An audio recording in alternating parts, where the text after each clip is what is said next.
Şeffaf Mutfak'tan herkese yeniden merhabalar. Bu kat kat yufkaları yufkacıdan değil, kendim yaptım. Kendimiz yaptık. Annemi yakalamışken size müthiş bir yufka tarifi vereceğim. Hani bu battaniye gibi satılan yufkalardan sizi kurtaracağım o marketlerde. Bir de bir dünya para veriyorsunuz ya, işte onun önüne geçeceğiz. Buzluğumuza atacağız. İstediğimiz zaman çıtır çıtır, aynı burada olduğu gibi sigara börekleri, tepsi börekleri, mis gibi el açma börekler hazırlayacağız. Çok istediğiniz bir videoydu. Hazırlamaktan mutluluk duyuyorum. Annemi de yakaladım bu arada. Biliyorsunuz annem çok güzel hamur açıyor. Biz de onun artık yamağı mı diyelim, çırağı mı diyelim. Biraz kenarda biz de hamur açtık. Öncelikle hangi unu kullandığımı da göstermek istedim. BİM'den efsane un aldık. Aslında ben bu unu fazla beğenmiyordum ama annem dedi ki yufka bundan çok güzel oluyor Tuğba. Biz yufkayı bundan çekelim dedi. 2 kiloluk una 2 yemek kaşığı tuz, açıklamalar kısmına da yine tüm malzeme listesini yazacağım. 1 litre 100 mililitre 1100 mililitre kadar, yani 1 litreye biraz fazla aldı suyu. İçine 1 su bardağı da süt ilave ettik. Sütü niye ilave ettik? Yumuşaklık versin diye yufkalara süt ilave ettik. Dilerseniz etmeyebilirsiniz, sadece suyla da yoğurabilirsiniz ama size tavsiyem hem lezzet hem de bu yumuşaklık açısından mutlaka bir bardak süt içine ilave edin. Hamuru yoğurmaya başladı annem. Şöyle bir ne diyeyim size, 12-13 dakika boyunca yoğurdu. Tezgaha aldı, biraz da orada yoğurdu. Yaklaşık 1 saat kadar dinlenirse çok iyi olur. O kadar zamanınız yoksa yarım saatte dinlendirebilirsiniz. Toplamda 2 kilo un kullandık. Ve içine 1 litreden fazla, biraz fazla su, 1 su bardağı da süt, 2 yemek kaşığı da tuz ilave ettik. İçine yağ falan yok hamurun. Hamuru toparladık. Üzerine kabını örttük. 1 saat kadar dinlendirdik. Daha sonra bezelemeye geçebiliriz.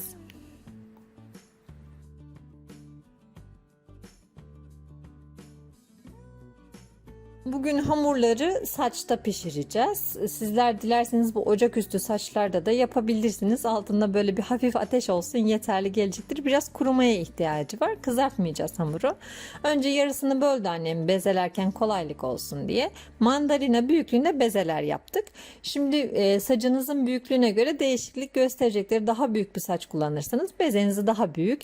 Tavada yapacaksanız daha da küçük yapabilirsiniz. En büyük boy tavanız 32-34 santimlik tavada dahi yapabilirsiniz bu yufkaları. Altını kısarsınız. Daha sonra aynı şekilde yufkayı pişirirsiniz. Hatta iyi bir tavaysa bunu ters çevirip tersine de pişirebilirsiniz. Bezeleri hazırladıktan sonra unlu bir tepsiye dizeceğiz. Üzerine de örteceğiz ki kurumasın diye. Bir taraftan büyütmeye başlayacağız.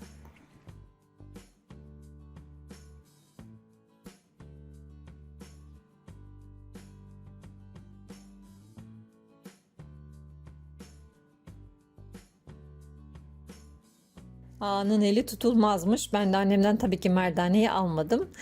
Merdaneyle biraz büyütüyor. Daha sonra da oklavayla büyük yufkalar haline getirecek. O böylesini daha kolay buluyor. Böyle üst üste büyütüyor biraz. Hem hamurlar kendini salıyor, daha çabuk açılıyor.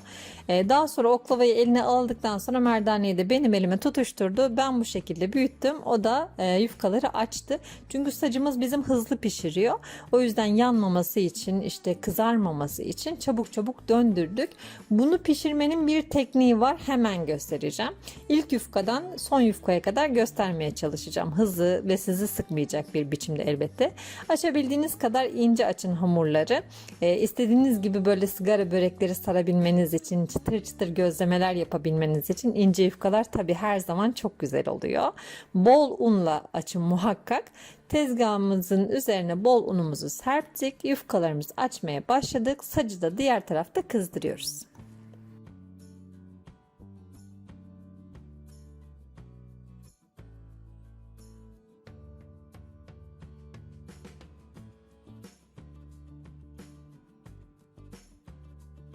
Ve sacın üzerine ilk yufkayı aldık. Şimdi göreceğiniz gibi yufkaların sadece bir tarafını pişireceğiz. Diğer tarafını pişirmeyeceğiz. Anadolu'da bu şekilde yufka çok fazla yaparlar. Kuru yufkaları da bu şekilde yaparsanız şayet kırılma çok daha az olacaktır. Çatır çatır olmayacaktır yani yufkalarınız. Şimdi diğer taraftan diğer yufkayı açarken bu hafif hafif pişiyor gördüğünüz gibi. Hemen diğer açtığımız yufkayı üzerine çiğ halde seriyoruz ve dikkatlice çeviriyoruz. Böylece yufkaların sadece bir tarafı pişecek. Hemen bu pişen tarafa taze yufka tekrar sereceğiz. Ve bu aradaki yufkalar hep kalacak. Ne kadar diyeyim size, belki 20-30 tane de bir aldık biz bunun üzerinden. 30 tane yufka olduktan sonra, yani çevirmesi güçleştikten sonra aldık. Bu arada akşama kalınca tabii ışık da değişti, gördüğünüz gibi. Floresan ışığında çektik geri kalanını, ama ben sizin için yufkaları ertesi gün ısladım ki çekim kalitesi yüksek olsun diye.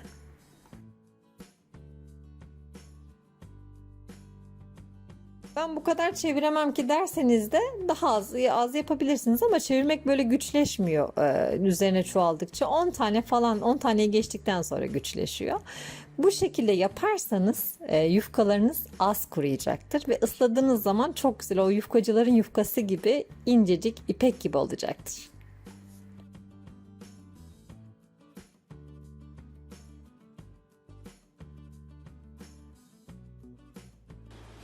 Ertesi gün yufkaları ısladım. Tabii ki o anda da ısladıklarım oldu. Yaklaşık 20-30 tanesini akşam ıslamıştım. Şimdi geriye kalan yufkaları sofra bezine serip beklettim. Ertesi gün ıslarım dedim. Günüz ışığında çekimler çok daha güzel oluyor, gördüğünüz gibi.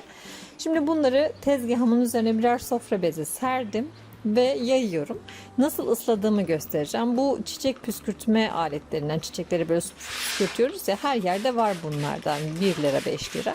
Bunlardan alıyorsunuz ve püskürtme başlığını açıyorsunuz. İçine temiz su doldurdum. Temiz bir kap, deterjanla kullandığım bir kap değil bu. Başlıyorum yufkanın her tarafını fıs fıs ıslamaya. Mutlaka her tarafını ıslamaya gayret edin ve tek tarafını ıslatın. Diğer tarafını üst üste koyduğunuz zaman nemlenecektir zaten. İkinci bir kontrol sağladığımda kuru kalan kenarları tekrar ıslatacağım.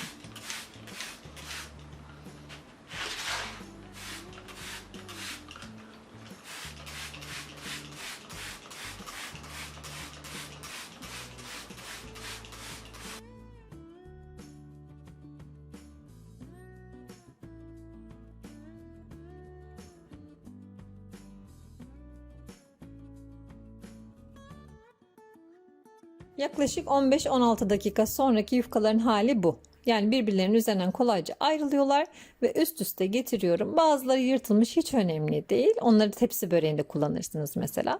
Genelde kenarları biraz kuru kalıyor. Kenarları tekrar ıslıyorum fısfısla beraber. Tek tek yufkaları bu şekilde üst üste getiriyorum. Elimle de bir taraftan hem havalandırmış oluyorum hem de kenarlarını kontrol ediyorum. Şöyle sizin için de göstereyim, birbirine yapışmayan, gayet güzel. Hani o böyle ıslattım, eyvah hamur mu olacak, yapış yapış mı olacak diye korkmayın. Çünkü un o suyu hemen çekiyor içine.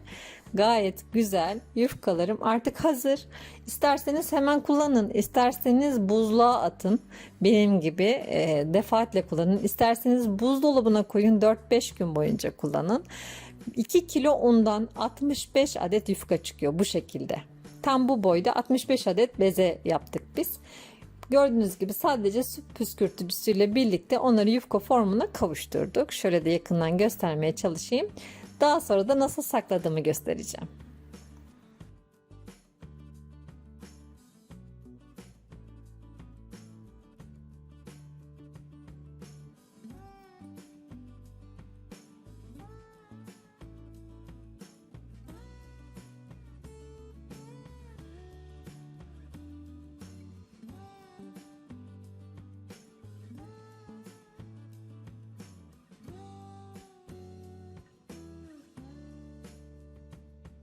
Bu şekilde ağzı kilitli poşetleri üçgen üçgen hazırladım. Birbirine yapışmıyor bu şekilde. Daha kolay oluyor açarken de içinden alırken de. Her bir yufkayı üçgen hale getirip o şekilde koyuyorum kilitli poşetlere. Ve geriye kalan kısmı, yani birçoğunu bu şekilde hazırladım. Daha sonra çıkartıp ister tepsi böreği, istersem de sigara böreği sarabilirim.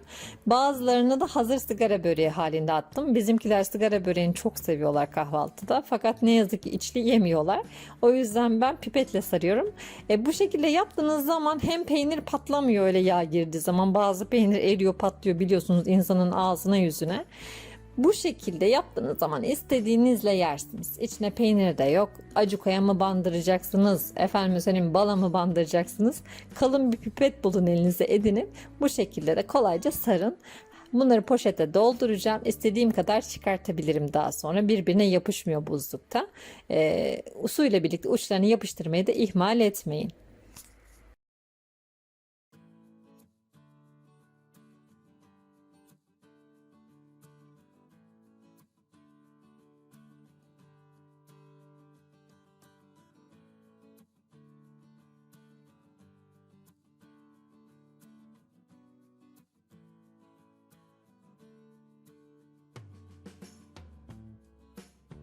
Çoğunu doldurdum ama içime sinmedi. Dedim ki ben bunları kızartayım da çıtırtısını da bir duyurayım. Biraz bol yağda, hiç yağ çekmeyecektir emin olun. Şimdi elime alacağım, çok daha yakından göreceksiniz. Şöyle bir tabak kadar size sigara böreğini sunuma geçmek istiyorum. Çay demlendi. Artık Tuğba konuşma bakalım dediğin kadar çıtır mı dediğinizi duyar gibiyim. Öyleyse susuyorum.